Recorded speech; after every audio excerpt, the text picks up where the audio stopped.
भारत और जापान का रिश्ता केवल डिप्लोमेटिक रिलेशन से कहीं ऊपर सांस्कृतिक और भरोसे का रिश्ता है।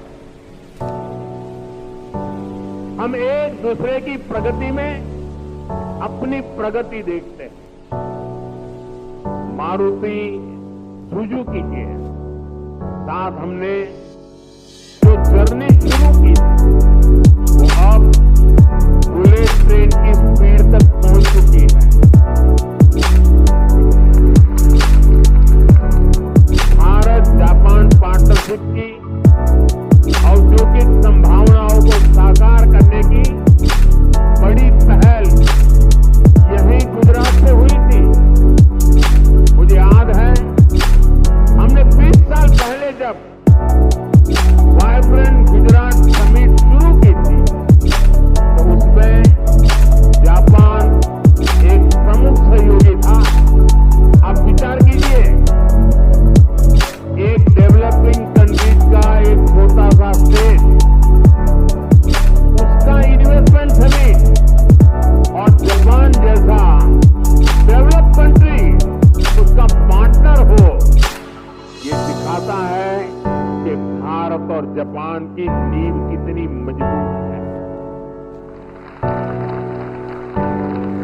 और मैं आज जब ये वाइब्रेंट गुजरात की यात्रा की याद कर रहा हूं तब मेरे मित्र यहां बैठे हैं, वो पहले भारत में एम्बेसडर हुआ करते थे 2003 में। आज वो भी यहां मौजूद है। अब वो रिटायर्ड हो गए हैं, लेकिन उनका भारत प्रेम, गुजरात प्रेम वैसा का वैसा है। मैं उनका भी स्वागत करता हूं।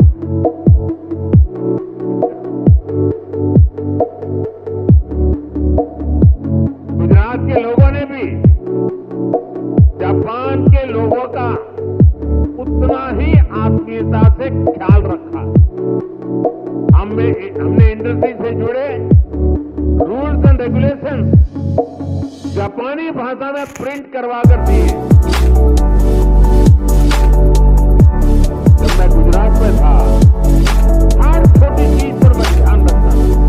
इवन मेरा जो विजिटिंग कार्ड होता था ना, वो भी मैं जापानी से बनाता था।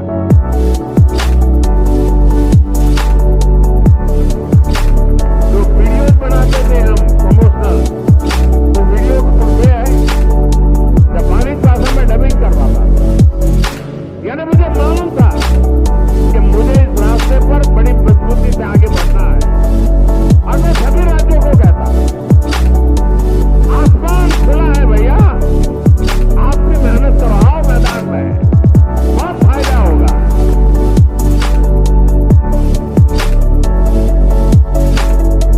याद है शुरू में जब जापान के हमारे साथी आते थे तो मैं नया उनकी निकटता मेरी बढ़ती चली जा रही थी, तो उनकी हर चीज को मैं समझ पाता था। मैंने देखा है कि जापानी लोगों का एक नेचर है कि उनको अपना जो कल्चरल इकोसिस्टम है वो उनकी पहली प्राथमिकता होता है। उसमें जापानी फूड चाहिए। ये जैसे गुजरात के लोग हैं ना, उनका भी ऐसा ही है। वे गुजरात में कहीं शनि सैटरडे संडे को कहीं न कहीं रेस्टोरेंट में खाने की आदी है, तो वहां जाएंगे तो मैक्सिकन फूड मांगेंगे, इटालियन फूड मांगेंगे। लेकिन गुजरात के बाहर कहीं जाएंगे तो गुजराती फूड खोजते रहते हैं। मैंने देखा जापान के लोगों का भी ये स्वभाव है, और इसलिए मैंने यहां जापानी क्विजीन की व्यवस्था कराई। मैंने उसकी एक होटल चेन को बुलाया। मुझे पता है, बाद में मुझे बताया गया कि भाई जापान के लोग हैं, गोल्फ के बिना तो नहीं चल सकता। मैंने उसको भी प्राथमिकता दी और अपने जापानी साथियों को ध्यान में रखते हुए हमने, जो गुजरात में गोल्फ का नामो निशान नहीं था, 7-8 नए गोल्फ कोर्स डेवलप किए। देखिए, विकास करना है, इन्वेस्टमेंट लाना है, दुनिया को आकर्षित करना है, तो हर बारीकी पर देखना पड़ता है। और हमारे देश में कई राज्य हैं जो करते हैं। जो राज्य पीछे हैं, मेरा उनसे आग्रह है कि आप भी हर बारीकी को अवसर समझिए और विकास की नई दिशा पकड़िए। इतना ही नहीं साथियों, हमारे स्कूल में, हमारे कॉलेजेस में, हमारे यूनिवर्सिटीज में बहुत बड़ी मात्रा में जापानी भाषा सिखाने को प्राथमिकता दी जा रही है। बहुत सारे जापानी भाषा सिखाने वाले टीचर्स आज गुजरात में भी है। कई स्कूलों में जापानी भाषा सिखाई जा रही है। साथियों, हमारे इन प्रयासों से भारत जापान के बीच पीपल टू पीपल कनेक्ट बहुत बढ़ रहा है।